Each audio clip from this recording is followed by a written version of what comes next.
Bonjour, mesdames, mesdemoiselles, messieurs, Nabilaï Camara, depuis Bruxelles, chers compatriotes guinéens. Alors, bon dimanche, surtout, chers patriotes guinéens. Alors, j'ai mon thème d'information pour ce dimanche, n'est-ce pas? Alors, je parle du boycott général de la fameuse, disons, élection présidentielle. Donc, tant mieux, chers compatriotes guinéens, comme je le demandais hier nuit, hier soir, vous vous rappelez, je demandais, je ne suis pas le seul, beaucoup actuellement de Guinéens, patriotes guinéens, démocrates guinéens, alors demandent actuellement le boycott. Il ne faut pas participer, il ne faut pas voter, il ne faut pas aller aux urnes, c'est clair. Et si vous y allez, c'est pour précipiter et même plus que précipiter. Il est question tout simplement de valider la dictature, de légitimer la dictature en Guinée. Êtes-vous d'accord pour cela? N'est-ce pas, une autre dictature à la sécoutorienne au XXIe siècle. Êtes-vous d'accord, chers compatriotes guinéens? Laissons l'émotion de côté, n'est-ce pas, l'émotion partisane, même ethnique de côté. Raisonnons. Voulons-nous au XXIe siècle, en Guinée, dans la sous-région, entourés par les pays sur la voie du processus démocratique, voulons-nous la Guinée seule, ce retour dans le passé, dans la dictature à la Sékou Touré? S'il vous plaît, sans émotion. Je suis sûr à 100%, la majorité dira non. Je disais hier que certains n'ont pas en fait connu directement le régime de Sékou Touré. J'étais encore jeune, quand Sékou Touré est décédé, j'étais au collège. N'est-ce pas? Alors, on peut ne pas connaître directement le régime de Sékou Touré, mais indirectement, parce que, écoutez, nous avons des livres quand même. N'est-ce pas? Nous avons des livres. Il y a actuellement pas mal de, disons, de supports informatiques pouvant nous informer exactement, de manière très claire, sur le régime de Sékou Touré, tout ce qui s'est passé. Donc, on peut s'informer, on peut être informé directement pour avoir connu le régime, ou vécu donc le régime, ou indirectement à travers nos livres, nos recherches.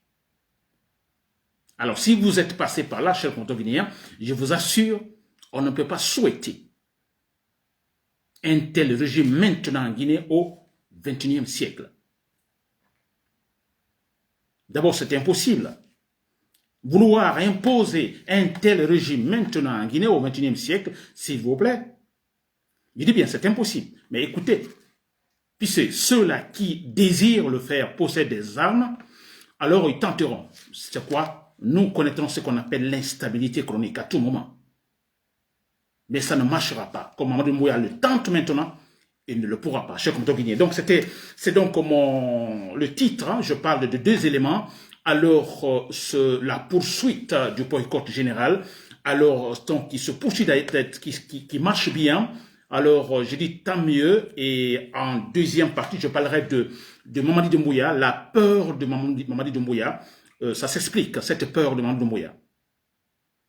Voilà, chers compatriotes guinéens, j'espère que vous êtes là nombreux. Bon voilà, c'est Nabilaï Camara, depuis Bruxelles, toujours objectivement. En fait, je ne suis pas là pour,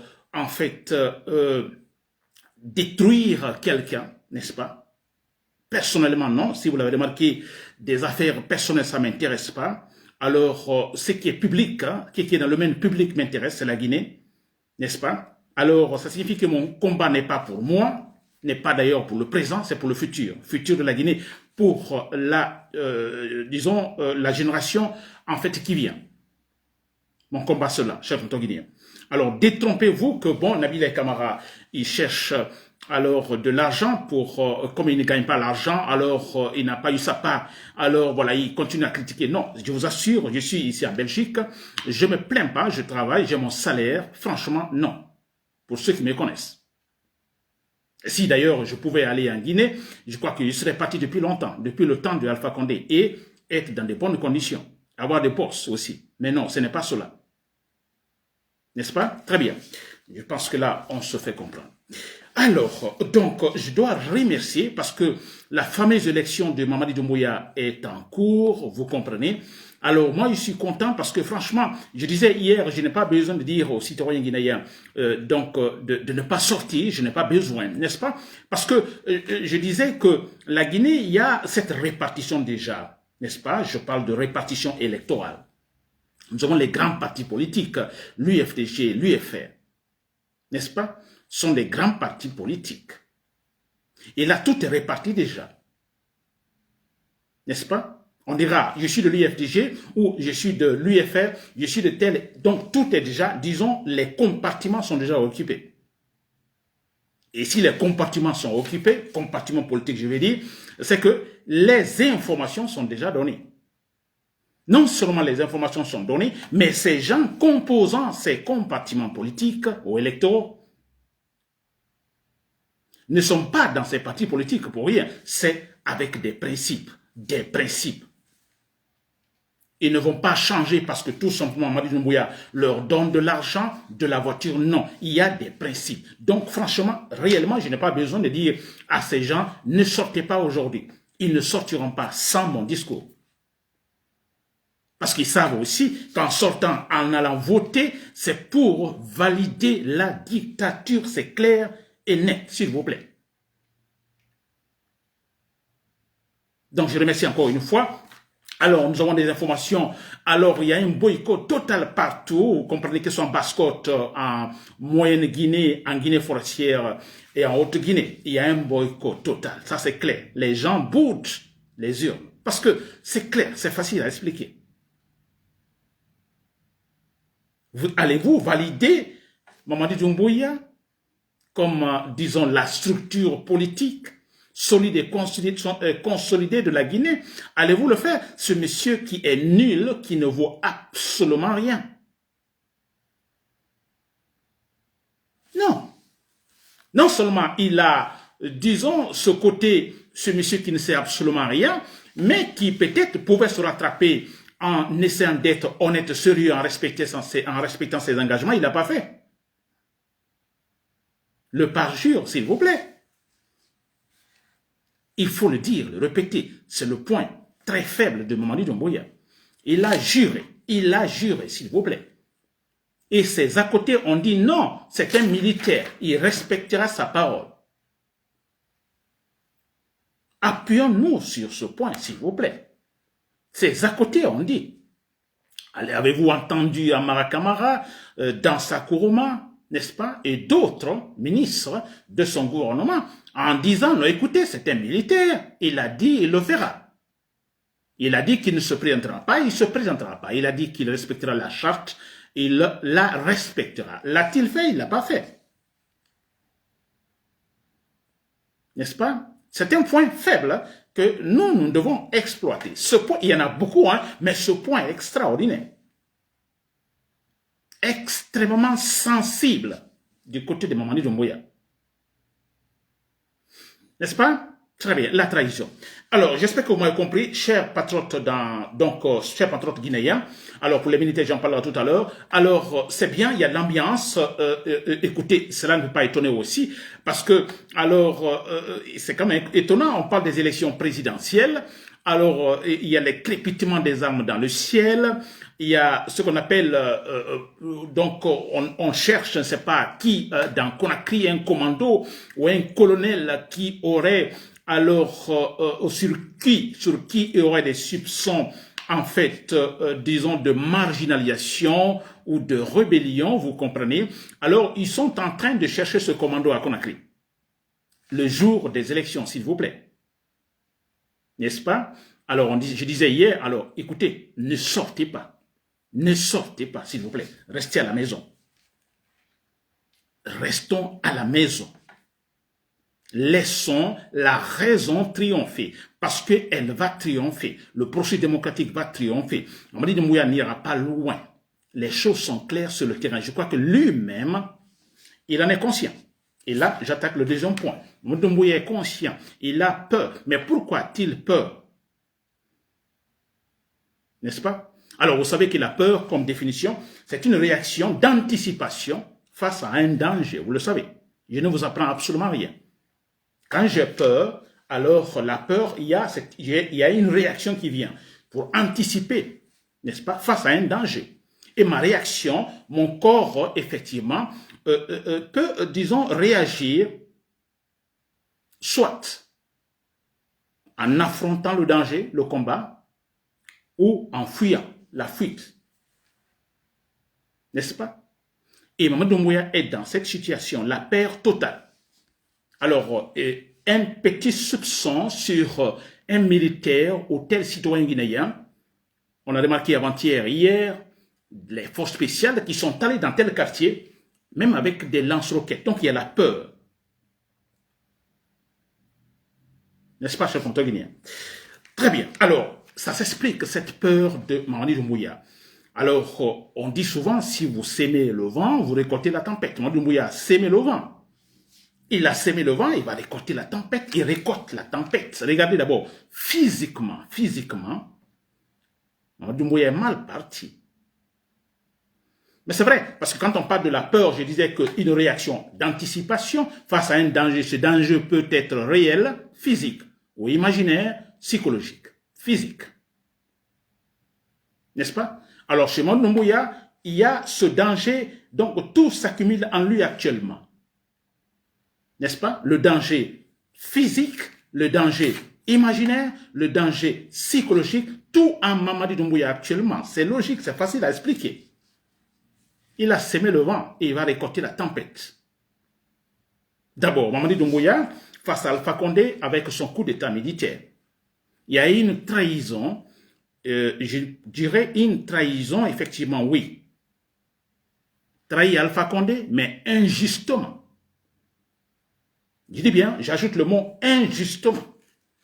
Trahir Alpha Condé, justement, c'est quand, effectivement, il, en fait, avait exécuté ou, en fait, respecté ses engagements pour lesquels il a, en fait, enlevé Alpha Condé. On pourrait parler de trahison, je dirais même positive. Mais il y a une trahison négative. Injuste.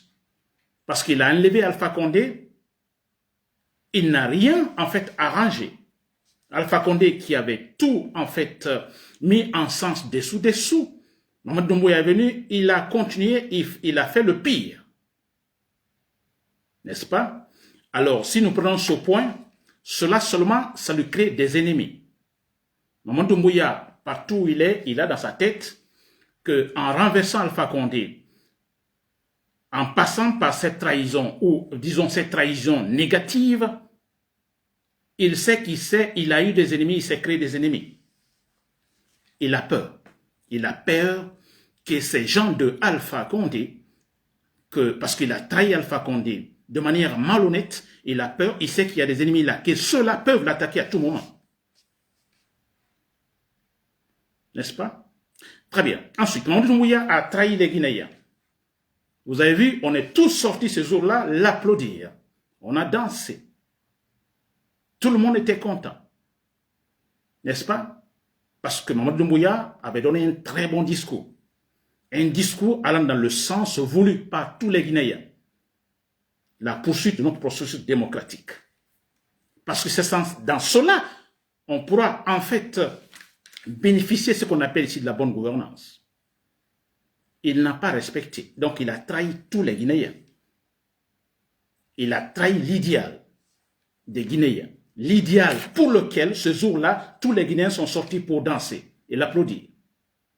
Et comme il a trahi là aussi, mais c'est clair, il a trahi de quelle manière? Il a même tué des civils, des Guinéens qui sont sortis pour demander la bonne gouvernance. Là aussi, Mamadi Doumbouya, il a peur, parce qu'il sait que là, il s'est créé des ennemis. On ne va pas le pardonner, il s'est créé des ennemis. Il a peur. N'est-ce pas, cher compteur guinéen? Très bien. Ensuite, Mamadi Doumbouya, le fait tout simplement de dire qu'il jure sur la charte de respecter tel et tel, qui ne se présentera pas aux élections, que lui, en tant que militaire, respectera sa parole, là, c'est le côté institutionnel. Il a trahi aussi les institutions de la République. Et ça mérite quoi? Des ennemis, les gens qui le détestent, qui le haïssent, qui veulent sa peau, tout simplement. Donc là aussi, il a peur. Il a aussi des ennemis. Vous suivez? ces catégories d'ennemis de Mamadi Doumbouya, aux catégories de peur qui animent Mamadi Doumbouya. Ensuite, Mamadi Doumbouya, alors c'est pas arrêté là, et parce qu'il suit en fait un idéal politique sécoutourien, c'est-à-dire la dictature, un seul parti, alors ce qui normalement pourrait donc lui pousser à commettre d'autres actes, je dirais criminels. Il a enlevé des journalistes, enlevé des activistes. Les Foniki Manguer, Marwan Kamara et autres sont kidnappés. On ne sait pas où ils se trouvent actuellement. On ne sait pas où ils se trouvent. Et là aussi, il se crée des ennemis. Il a peur que dans cette catégorie, effectivement, alors il y a des ennemis et que ces ennemis, à tout moment, une fois que l'occasion se présente, pourraient s'attaquer à lui. Et il le sait, Mamadi Doumbouya. Ensuite, parlant de Alpha Condé, quand il a renversé Alpha Condé, il a arrêté également, disons, certains dignitaires donc, de Alpha Condé. Je parle de Kassori Fofana, je parle de Damaro Kamara. Ce sont quand même des gros morceaux politiques, s'il vous plaît, électoralement parlant. Alors, c'est quoi? C'est des arrestations purement politiques, pas pour autre chose. Kassori n'est pas arrêté parce qu'il a volé de l'argent, Damaro parce qu'il a volé de l'argent, il a touché quelque chose qui ne l'appartient pas. Non, ils sont arrêtés, écartés, marginalisés parce que tout simplement, si ce n'est pas le cas, ce serait un peu difficile pour Mamadi Doumbouya de faire régner cette politique, donc il fait régner maintenant. C'est-à-dire si Damaro effectivement est libre, Kassori Fofana libre de son discours et tout, Mamadi Doumbouya n'aurait pas osé. De toute façon, ça pourrait être encore difficile pour lui. Alors, qu'est-ce qu'il faut faire? Il faut écarter Damaro Kamara, Kassori Fofana. Donc, c'est purement politique. Là aussi, il a des ennemis. Il a des ennemis, ça c'est vrai. Et Mamadi Doumbouya a peur qu'à tout moment des ennemis, des gens mécontents du fait que Damaro Kamara et Kassori Fofana soient marginalisés pour des raisons politiques, Mamadi Doumbouya sait que quand ses ennemis auront l'occasion nette, ils pourraient agir. C'est comme ça qu'il. Ensuite, toujours pour des raisons politiques, parce que avant de renverser Alpha Condé, il y avait une ambiance politique quand même. Je ne dirais pas une ambiance politique positive, mais il y avait une ambiance politique. C'est-à-dire il y avait des partis politiques qui en fait étaient en action. Je parle de l'UFDG, je parle de l'UFR par exemple. Je parle de Sidani Diallo, je parle de Sidya Touré. Mamadi Doumbouya, pour pouvoir s'imposer politiquement lui seul sur le terrain, il marginalise, il écarte Sidani Diallo, il écarte donc Sidya Touré, avec des argumentations bidons, injustes. Vous imaginez des élections présidentielles sans Sidani Diallo, sans Sidya Touré. Maintenant, vous imaginez Sidani Diallo qui, les élections de 2010, 2015, 2020, avait réellement gagné ces élections. Donc populaire, très populaire. Parce qu'il a réellement gagné sans donc la tricherie. Donc ce monsieur serait devenu tout simplement président guinéen. Vous imaginez des élections présidentielles quelques années après, donc quelques 4 années seulement après, Cellou Dalein Diallo est absent. Il n'est pas candidat. Son parti est absent. Sidya Touré est absent. Son parti est absent, s'il vous plaît. Pourtant, quand nous prenons donc ce visage politique guinéen, électoral guinéen, ils sont les plus dominants. Je ne dis pas quelques années après, mais maintenant, depuis 2010 jusqu'à maintenant, personne ne peut se passer de ces leaders politiques. C'est Dalein Diallo, Sidya Touré. L'UFDG, l'UFR, c'est impossible. Alors vouloir outrepasser, s'il vous plaît, ou en oubliant ces gens, et de quelle manière barbare, et vous voulez de la stabilité dans le pays, mais vous rêvez quand même. Vous ne travaillez pas, vous ne faites pas travailler vos neurones. N'est-ce pas? Et voilà qui explique également une autre situation d'ailleurs plus compliquée pour Mamadi Doumbouya, parce que le paysage politique guinéen est dominé, toujours dominé par Cellou Dalein Diallo et Sidya Touré. Ce n'est pas pour rien. Mamadi Doumbouya fait tout pour récupérer certaines têtes de l'UFDG. qui sont devenus ministres, premier ministre, etc., etc. Parce qu'il sait, c'est là le sérieux. Mais malheureusement, il n'a pas pu arriver à gagner ce pari, c'est-à-dire faire disparaître l'UFDG ou l'UFR. Et là, c'est très sérieux, je dis très sérieux parce que là, il a des ennemis. Et là, quand je dis des ennemis, peut-être ce ne sont pas ceux qui sont prêts à aller le prendre ou, disons, l'abattre, non, s'il vous plaît, mais qui sont capables de le punir électoralement parlant, comme ce qui se passe aujourd'hui. On a eu le référendum qui a été totalement boudé, mais c'est normal. Si les deux grands partis politiques du pays sont en fait écartés, mais écoutez, ne sois pas surpris si le jour des élections, de voir les urnes vides, totalement vides, sans ambiance. Donc, aujourd'hui, Mamadou Doumbouya est puni électoralement, comme ça a été le cas donc, pendant le référendum. Mais c'est normal, c'est logique, c'est facile à expliquer. Et il faut être inintelligent, totalement inintelligent, en mettant Cellou Diallo de côté. Sidya Touré de côté, s'il vous plaît. Et espérer retrouver une Guinée stable politiquement et socialement. Il faut être bête, inintelligent. N'est-ce pas, cher compteur guinéen? Très bien. Alors, vous me suivez. Donc, je suis en train donc de parler de la peur de Mamadou Doumbouya qui l'anime. Hein. Alors, que cette peur, ça s'explique, s'il vous plaît. Vous voyez l'explication? Il s'est créé beaucoup d'ennemis. Beaucoup d'ennemis publics. Et c'est normal qu'il y ait la peur. Regardez aujourd'hui, Mamadou Doumbouya va voter. N'est-ce pas? Il va voter pour son élection. Bon, disons son élection présidentielle. Il va voter. Alors, il quitte donc son domicile, son palais, là où il va voter, je crois que c'est à quelques mètres seulement, disons, de son domicile. Mais il est accompagné par un camp militaire, s'il vous plaît. Vous voyez les photos actuellement circulent sur les réseaux sociaux. Accompagné par un camp militaire. Mamadou Doumbouya et son épouse qui vont voter, accompagnés par un camp militaire. Écoutez, on parle des jours des élections, s'il vous plaît. Parce que quand on dit élection, alors un pays est préparé pour des élections, c'est que ce pays a atteint un niveau de stabilité franchement indiscutable. Une fois qu'on atteint un niveau de stabilité indiscutable, on dit, bon, écoutez, nous pouvons aller voter, nous pouvons organiser des élections. Donc, on suppose que quand il y a des élections, c'est qu'il y a la stabilité, tout va bien. Tout est rassuré, tout est responsabilisé au niveau des institutions. Mais regardez, ce n'est pas le cas. Le monsieur a peur, il a peur d'un point A à quelques mètres seulement de sa présidence, il va aller voter, il est accompagné par un camp militaire. Il a peur. Mais cette peur, je viens de le dire, ça s'explique. Et difficilement il pourra s'en sortir, cher compteur guinéen. Très bien. Alors, pour terminer, chers patriotes, vous qui me suivez, alors continuons parce que c'est le jour de la fameuse élection présidentielle de Mamadou Doumbouya. Alors, continuez à boycotter, s'il vous plaît. Personne ne doit aller. Personne, faites comme vous le faites maintenant, partout à l'intérieur du pays, n'est-ce pas? Alors que des bureaux de vote soient totalement, en fait, vides. Personne ne doit aller. On va voir la suite. Chers compteur guinéen, Nabil et camarades depuis Bruxelles. Merci pour l'écoute. Bonne soirée.